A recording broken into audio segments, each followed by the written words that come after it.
சோம்பலை முறியடிப்போம். இதுதான் தலைப்பு. இதை பற்றி பார்க்கலாம். இப்போது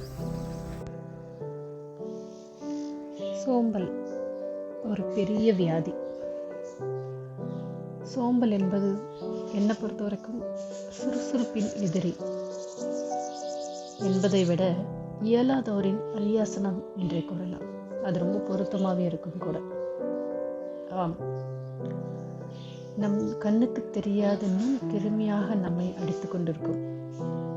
நம்ம கண்ணுக்கே தெரியாமல் நம்ம கூடவே இருந்து ஒரு ஸ்லோ பாய்சன் மாதிரி இந்த சோம்பல் கூடவே இருந்து குழி பறிக்கும் அப்படின்னு சொல்லலாம். எங்கள் அம்மா இருக்கும் பொழுது அடிக்கடிக்க ஒரு பழமொழி சொல்லுவாங்கன்னு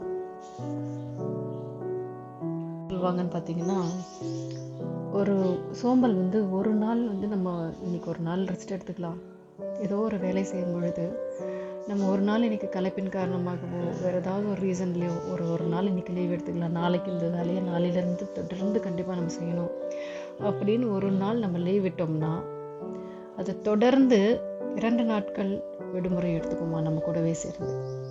ஸோ சோம்பலுக்கு அப்படி ஒரு பழக்கமும் உண்டு. நிறைய பேர் அதை ஃபீல் பண்ணியிருப்பீங்க. நான் பார்த்த விஷயங்களை ஒரு சிலதை நான் உங்களுக்கு ஷேர் பண்ணுறேன். அது எத்தனை பேருக்கு லைஃப்பில் நடந்துருக்கு அப்படிங்கிறத மட்டும் யோசிச்சு பாருங்கள்.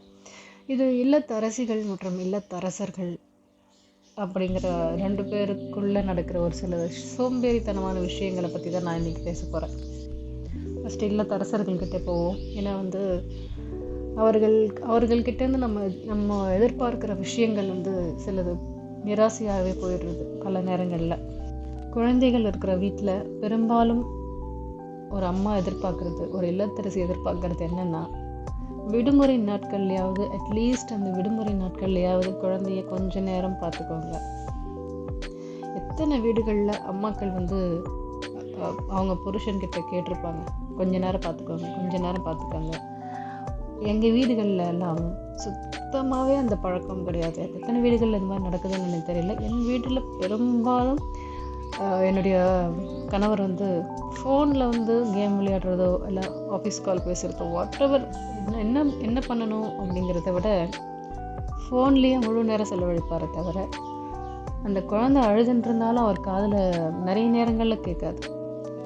ஸோ நான் ஒரு காலத்துக்கு அப்புறம் நான் எதிர்பார்க்குறதே விட்டுட்டேன். ஓகே, இது நம்ம வேலை நானே பார்த்துக்கலாம் அப்படின்ற ஒரு ரொட்டீனில் வந்துட்டேன். எவ்வளவு ஸ்ட்ரகிள் இருந்தாலும் மார்னிங் நான் 4:30 எழுந்துக்கும் போதோ நைட்டு படுக்கும் போதும் 10 o'clock நான் 10:30 படுக்கிறேன்னு அது வரைக்கும் அந்த குழந்தை என்கிட்ட மட்டுமே விளையாடும், என்கிட்டயே தூங்கும், சாப்பிடும், எல்லாமே என்கிட்டயே தான் பண்ணும். ஸோ ரிலாக்ஸேஷன் கூட அது வேற ஒரு முகத்தை பார்த்து பண்ணாது. ஸோ வீட்டில் இருக்கிற குடும்ப தலைவர்கள், வீட்டில் இருக்கிற ஆண்கள் யாராக இருந்தாலும் சரி, அப்பா அம்மா தம்பி இந்த மாதிரி எந்த உறவுகளாக இருந்தாலும் கொஞ்ச நேரம் வீட்டில் இருக்கிறவங்களுக்கு கொஞ்சம் விடுமுறை கொடுங்க. விடுமுறைனா ஒரு லீவு கிடையாது, கொஞ்சம் ரிலாக்ஸேஷனுக்கான டைமு கொடுங்க, அவங்களுக்கான டைமு கொடுங்க. நீ இதை வேலை முடிச்சுட்டு நீ பார்த்துக்கோ அப்படின்னு சொல்கிற ஆட்கள் நிறைய பேர் இருக்கிறாங்க. ஸோ அதை தயவுசெய்து பண்ணாதீங்க. உங்களுக்கு ஆக்சுவலி யோசிச்சு பாருங்கள். உங்களுக்காவது ஆஃபீஸில் லீவ் கொடுக்குறாங்க, வீட்டில் என்ன பண்ணுறீங்க, டிவி பார்க்குறீங்க, உங்களுக்கு அந்த ரிலாக்ஸேஷன் டைம் கிடைக்குது, வெளியே போகிறீங்க. ஸோ என்ன நடக்குதுன்னா அங்கே கடைசியாக பாதிக்கப்படுறது என்னவோ வீட்டில் இருக்கிறவங்க மட்டுமே தான். நான் எல்லா ஆண்களையும் சொல்லலை, ஒரு சிலர் பார்த்துக்கிறாங்க, பலர் பார்த்துக்கிறது கிடையாதுங்கிறது மட்டுமே உண்மை. நான் ஆஃபீஸ் போயிட்டு வேலை செஞ்சுட்டு வரேன், வீட்டுக்கு இதே பார்த்துக்கணுமா? அப்படி யோசிச்சு பாருங்கள். நீங்கள் வெளியே போயிட்டு வீட்டுக்கு இதே வேலை செய்யணுமான்னு கேட்குறீங்க. ஆனால் வீட்டில் இருந்து காலையிலேருந்து நைட்டு படுக்கிற வரைக்கும் அந்த குழந்தையோடவே மல்லு கட்டுற அந்த தாய்க்கு சுகம் கூட சுமையாக தெரியும் பல நேரங்களில். ஸோ தயவுசெய்து ஆண்கள் அதை பண்ணாதீங்க. கொஞ்ச நேரம் பார்த்துக்கோங்க, உங்களையே பார்த்துக்கோ அப்படின்னு சொல்லிட்டு யாரும் உங்கள் தலைமையில் எதுவும் கட்ட மாட்டாங்க. கொஞ்ச நேரம் அவங்களுடைய வலியை புரிஞ்சு கொஞ்ச நேரம் உங்கள் குழந்தை கூட நீங்கள் டைம் ஸ்பெண்ட் பண்ணுங்கள். அவங்க எதிர்பார்க்குறது அதை மட்டுமே தான். வேலை செய்யும்போதும் டிஸ்டர்பன்ஸ் கொடுத்துட்டே இருக்கும். அந்த குழந்தை பக்கத்துலேயே நின்றுட்டு, ஒரு 2 வயசு குழந்தைன்னா அதுக்கு ஒன்றுமே தெரியாது. அம்மா யார் பார்த்துக்கிறாங்களோ, யார் வீட்டில் இருக்கிறாங்களோ அவங்க தான் உலகம். ஸோ அதனால் என்ன செய்யும் அப்படின்னா, வேலை செய்யும்பொழுது பக்கத்துலேயே நின்றுக்கும், பாத்திரம் கழுவும்போது நிற்கும், காய்கறி நறுக்கும்போது நிற்கும், காய்கறி திருத்தும் போது நிற்கும், சமைக்கும்பொழுது நிற்கும், தூங்கும்பொழுது நிற்கும். சில நேரங்களில் பல வீடுகளில் பல நேரங்களில் குளியல் அறையில் நம்ம ஸ்பெண்ட் பண்ணுற அந்த 10 நிமிஷம் 5 நிமிஷம் டைமில் கூட நம்மளை விடாமல் அங்கேயும் நிற்கும். ஸோ இந்த ஒரு அத்தியாவசிய விஷயங்களில் கூட நிம்மதியாக இருக்க விடாமல் இருக்கிற அந்த நிலைமை நிறைய பேருக்கு உண்டு. எனக்கும் சேர்த்து தான் சொல்கிறேன் நான். ஸோ அது மாதிரி தயவுசெய்து இருக்காதீங்க. கொஞ்சம் மாறுங்க, கொஞ்சம் பார்த்துக்கோங்க. கொஞ்சம் நேரம் குடும்பத்துக்காக டைம் ஸ்பெண்ட் பண்ணுங்கள். தவறு இருந்தால் மன்னிக்கவும்.